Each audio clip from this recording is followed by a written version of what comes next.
got permission to move. Good afternoon, everyone. Welcome to Saved by Grace. I'm Lance Parv, and as always, we are here to strengthen our walk with the Lord and to hear testimonies of how we truly were saved by grace. With me today, via one of these lovely audio-video files, Joseph. How are you, sir? Hey, I'm doing really good, Lance. Thank you for having me on your show today. Thank you for being so patient between traffic and all kinds of technical issues, but we're here. So let's... That's funny. I haven't always been patient in my life. I like to consider age and wisdom, where I learned how to slow down and appreciate what's in front of me. That's one of the hardest lessons I'm still learning is patience. I'm very impatient throughout my life, and the Lord quickly corrects that. When you ask Him to help you with that, you will wait. He will definitely make you wait for things. So tell me a little about, tell the audience a little about who you are and what you currently do, and then we'll get into your walk with the Lord. That's funny. What I currently do is always a tricky question because I'm not sure myself. But I grew up in the great state of Ohio, in a town, Austintown, just outside of Youngstown, Ohio, northeast side of the state. And I joined the Air Force when I was 18. And pretty much did a 21-year career that took me pretty much all around the world. I have two strong, healthy boys right now. In fact, my youngest is in the Air Force serving also. And I just had some great experiences. Finished a lot of education. I'm really strongly involved with different veterans groups. Currently the commander of the Disabled American Veterans, Chapter 82 in Santa Maria. Past commander of the American Legion, Post 56 in Santa Maria, and so many other leadership activities like there. And right now I spend a lot of my time with Toastmasters, where I'm currently the Division E Director in District 33. So that keeps me very busy, and thankfully I found that to help me with my communication. That's great. That keeps me real busy. That's great. That's a lot of stuff that's going on through your travels. Let's see where we're going to start. Through your travels in the military, did you have a favorite location that you would have liked to gone back to, maybe under different circumstances of the places you've been? Well, I started my career in the Philippines, and I was able to spend 4 years there, and I had a ball. My oldest son was born there. I got married there. I met some of the most friendliest people. Years later, through my travels and being gone away from home a lot, and my marriage soured, my relationship soured, and we separated, went our separate ways. So once, last year I went back to the Philippines after a 20-year break, and actually reunited with some of my ex-wife's family and some other people, and I had a great time. Just totally accepting and totally giving and caring, none of that bickering like you should have done this or you know, I should have done that. Didn't hear any of that. It was just great to see you, and how have you been? And that was a good feeling. Now, almost everywhere I've been, I've enjoyed. I've enjoyed Panama, I've enjoyed Thailand. I even enjoyed my time serving in Saudi Arabia. Really? It's spent almost 2.5 years there through deployments and being stationed. But I got to see the good side also, not just Riyadh where the base was at, but I got to spend time on the coast. I even went scuba diving in the Persian Gulf. So where do I like to go? Pretty much everywhere, because I've had a ball. There's good and bad in every location. Absolutely. Good and bad people. But I believe most of us think we're doing the right thing. We think we're doing good, but sometimes we need a kick in the butt. Steer us in the right direction. Absolutely. That's how we get lumps on our heads. It matters how many lumps that we need before we start paying attention. And it's funny you say the Philippines, because that's one of the places that we're actually heading out to start doing. You know, I know the Lord put it on our heart to actually go over there and build communities. So one of the things that we want to do is to have self-sustaining communities where we are building tiny homes, have ministry, have education, gardening. I know we're starting in Manila, but we'd also be in Mindanao. So I'll have to pick your brain one day about all the different locations to check out. But I hear it's an amazing place. It's a much... And I've traveled a bit in my life, and it's very interesting. You can appreciate a lot more, and you get a much clearer view of what's actually going on in the world when you get to travel. You know, there's what people are told, I think a lot of preconceived notions, but when you travel, you can actually form truth. You can actually see what's going on rather than being fed an opinion, you can say, well, this is what's actually happening. Have you found that? I mean, obviously having a lot of experience going all over the world versus, let's say, sometimes what the media portrays to people, and you can kind of see through that and say that this is not what's actually going on. That's actually a good point, because this last trip to the Philippines, I spent a lot of time in the orphanage. Okay. And it was outside of Angeles City, outside the formal Clark Air Base on the mainland of Luzon. And those kids were just the greatest. There was an old nun running the show. She's probably in her 90s, but she's been doing it 40 or 50 years.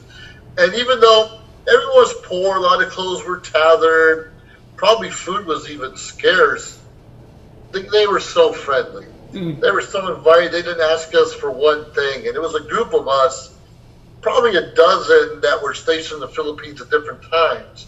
And we went to visit this orphanage, and they just want to hold your hand, shoot little hoops with you, and show them the things they learned in school. And I just fell in love with them. I could arm wrestle this little kid. I think he almost beat me. It was great. So we had to go back and pick up toys and gifts for everyone afterwards, and we gave a nice little donation at the end. But it wasn't about that. It was about serving and giving back. And I believe strongly when we do that, when we serve, that's our own blessing. That's our own blessing. I agree. I think you raise a very good point. I think a lot of people don't realize that in the time that we currently live in, people have become very selfish and self-absorbed when, Christ showed us how to be selfless. What's more of a selfless thing than, dying for the world's sins when he was perfect. I mean, throughout my life, I was a catastrophe of a person. And so to actually see that grace and mercy applied, and then to say, I need to change, and to be out there and to be able to give back, like you're saying, there truly is no amount of money or things that can equal that feeling when you've actually sown good seeds into a person's life and changed their life and helped them. And and that truly is the whole concept of unconditional love, when you're not expecting anything back. All right, that's a concept I think a lot of people they have a hard time with that, because what do you mean unconditional? And so when you're freely giving, not expecting anything in return. That's a good point. We believe the only one who can give unconditional love is your mama. If you're lucky, your dad's a long suit. So we get unconditional love in a good family from our parents and grandparents. But the rest we feel we have to earn and deserve. Yeah. And like you said, God, Jesus, it's unconditional. So what does that mean? Do we owe him? Do we want to give back? Are we supposed to act a certain way? And I believe the only way we can really truly be thankful is to serve, is to be kind to others, is to give a helping hand when needed. And I think that's how we best show our faith, we best show our walk with Christ, is to be Christ-like, is to be serving and helping others on a regular basis. Not just Easter and Christmas. No, absolutely. And that is, it's an expression of our faith through our works. Our works don't save us, but we can express our faith through, obviously, our behavior, what we do. It's not just about what we say. It's very easy a lot of times to make these statements. It's often quite different to then live it. And, as Jesus said, take up your cross and follow me. And I think that's where there's a disconnect where there's the identification, but there's a continuous process. It's not a matter of just, I know who he is. Well, Lucifer knows who he is. The thing is actually then following him. That's the continuation of that. And so with your background, throughout your life, when did your faith, when was that seed sown? A little background on it. Were you born in the church? Were you born like me, which was all over the place? That's a good question. I kind of was brought up in the Catholic Church. Okay. Got my confirmation, did all the things a good Catholic boy's supposed to do. But then somehow I went roller skating. Remember roller skating, 4 wheels on each foot, side by side, and I met this girl in the skating rink, and she invited me to her church, was a Nazarene church. So as a teenager, I belonged to the youth group in the Catholic Church and the youth group in the Nazarene Church. But I was pretty much involved for the wrong reasons. It was just to talk to the girls and have a good time and enjoy what was out there. Yeah. And the priest was good to me, and the pastor was good to me, and I had good times and thought I had a good relationship. I was always going to church. And much of my military life, I went to church off and on. I did not always have the supportive spouse. I'm going to tell you, through a couple divorces and through retiring from the military, I was down. I lost it all. My wife at the time took every penny away from me and left me. I had nothing in the bank. So a date sticks in my mind, February 29th, 2008. Now, why February 29th stands out? Because that's a leap year. We don't get too many leap years in our life. Every 4 years if we're lucky. But February 29th, 2008, I checked into a homeless shelter. I checked into a homeless shelter in Santa Maria, California, and it's called the Good Samaritan Shelter. Now, here I am, a man retired, a man that already had an MBA, master's degree in business, but was lost. I had no money, and I thought, oh my goodness, I have no money, I don't have a life. And I went to that shelter. I was lucky, there's bunk beds everywhere. But they let me have the bottom bunk. I was so fortunate.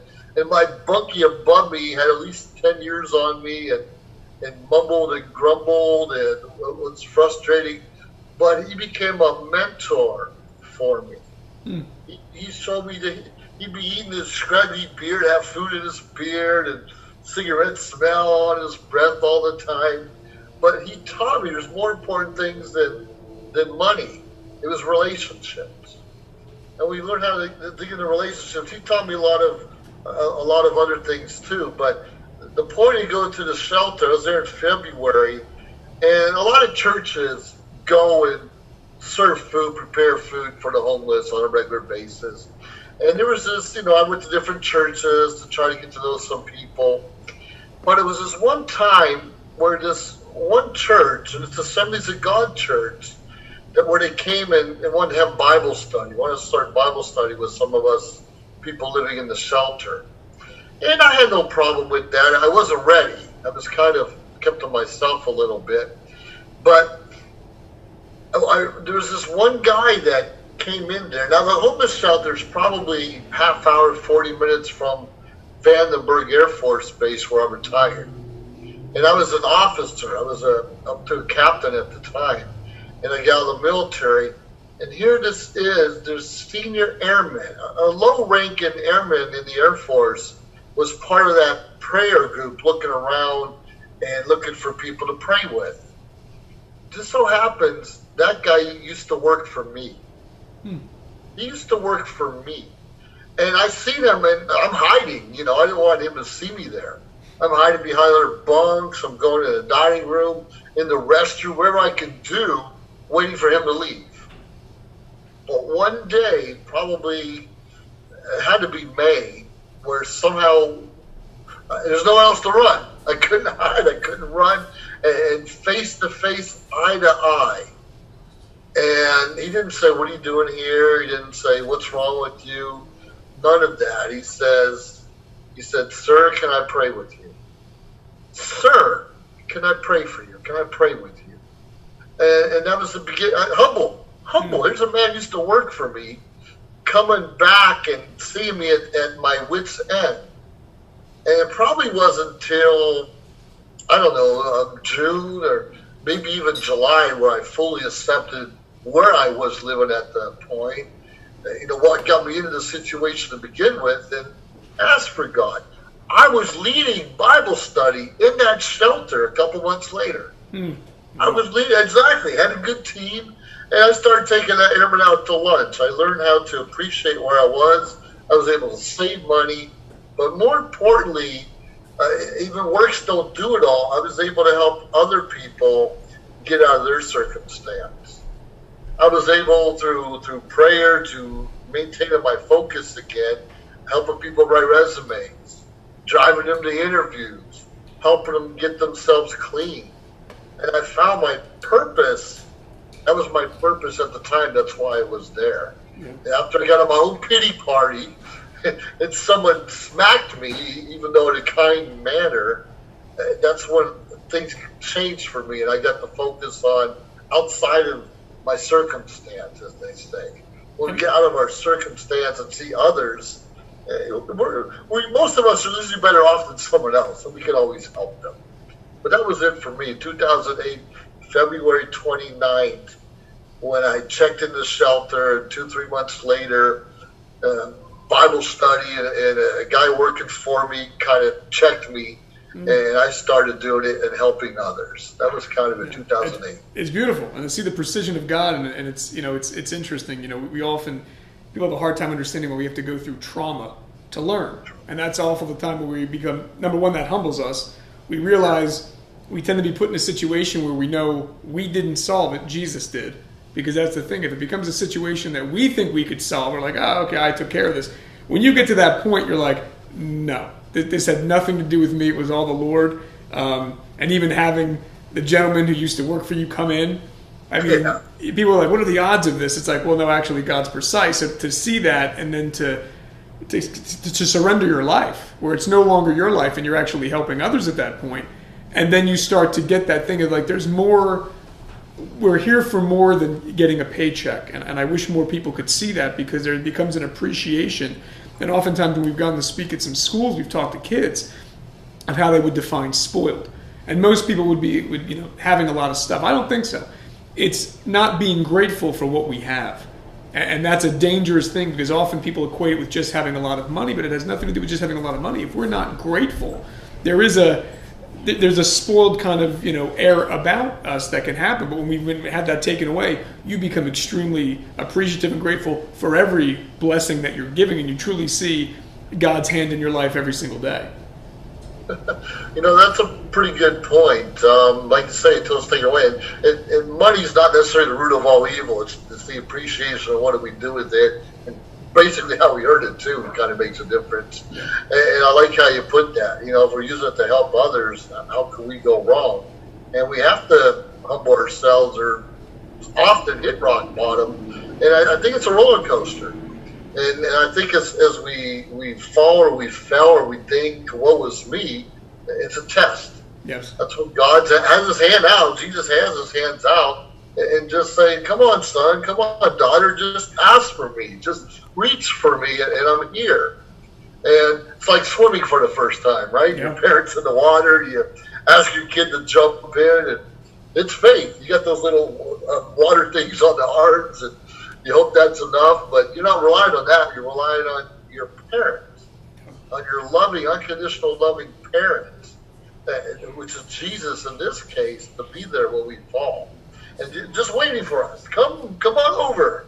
I'm here. You lost your way, but come on over. We'll help you use that, put that money to a good use. Yeah. And once we realize that, your life changes. I mean, that's the thing you want to share with people. Like, once you have that realization he's taken, you start your walk. I mean, we've always been on a walk per se, but when you understand it, everything changes, because they're like, well, it's the end. I go, actually, it's the beginning. Once the old man dies and you're born again, now it's the beginning, and you start to understand a lot more than, again, it's funny, with Solomon, he was the wisest man that ever lived, and even said, he goes, it's all vanity. At the end of the day, if you don't fear the Lord and you're not seeking him, all this other stuff doesn't matter, right? That's the beginning of all knowledge, is fear of God. Yeah, that's a good point. As we get older, right, start our lives over again. But with that new knowledge comes new responsibility. Absolutely. And we find out, everyone says, oh, I know God, I'm good with God. And like you said, it's important to know, the devil knows God, Lucifer knows God. Yes. Well, what difference does that make? Everyone knows there's a God. But what are we doing to please him, appreciate him, and show him that we're going to do our best to follow him, because he knows we're going to fail. That's been proven in the Garden of Eden so many moons ago. And he's okay with that. And it gives him more chance to show his love, care, and grace that he has to offer each and every one of us. But what are we doing with that? Yeah. Are we going to screw up every single day and just expect God to forgive us? Which he does. He doesn't have to, but he does. But we can only be stubborn for so long before we need to wake up. Absolutely. There comes a point, you're no longer ignorant of the choices that you're making when you're made aware. And again, to make an honest choice between light and dark, you have to be shown both, right? If you're only shown one, did you honestly make a choice? But when you're shown both, darkness and light, then you can decide, and then you're doing it in truth. And so, I think a lot of people, everyone does get that opportunity. We all have free will, everyone's given that same opportunity. It's normally not in the time frames that we would like to see, but we know that his timing is perfect, much like it was for us.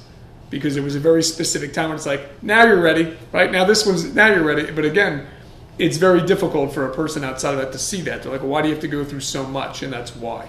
It's to get you that perfect, it's like a cake in the oven. Oh, now it's done. Too soon, too long, it's going to be burnt. So it's the perfect amount of time.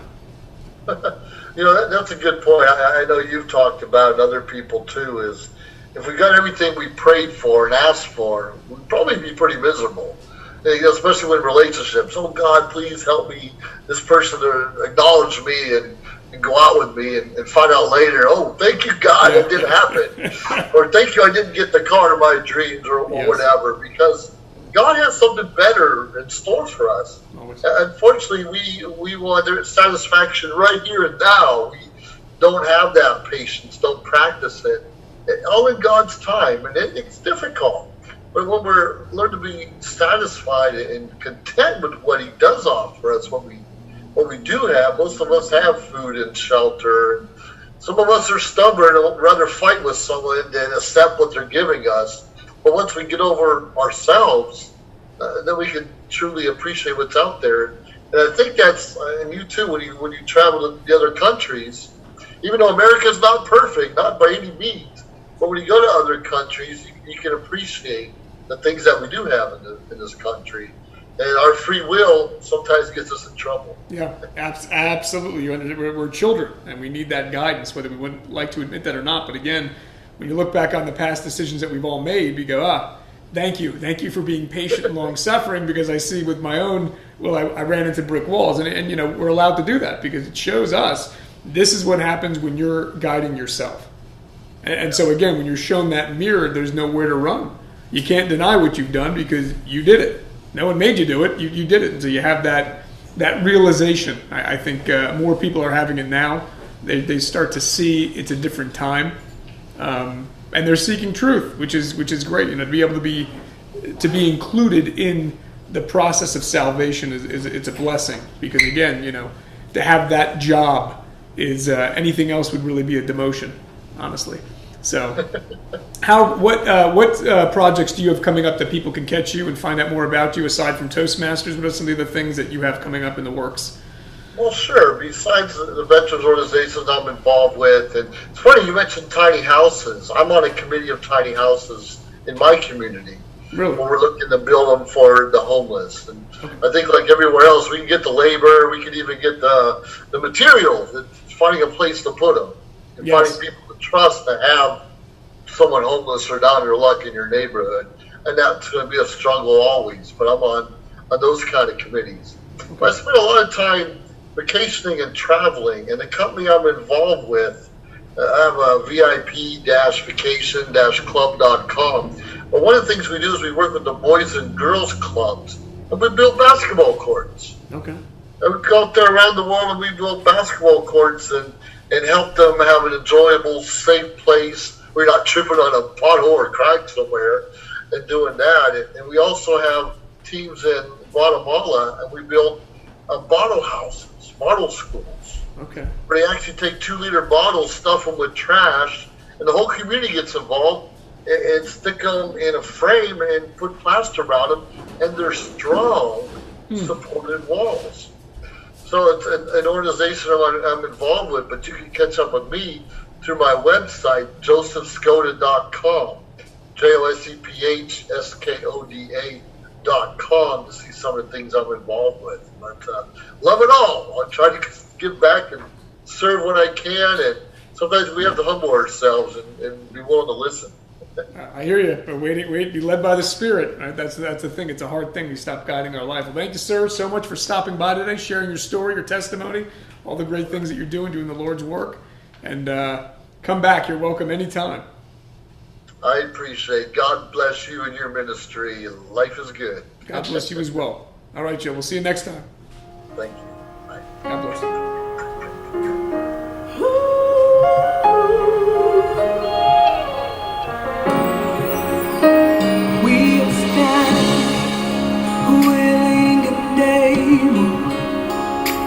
For God's permission. nation to move.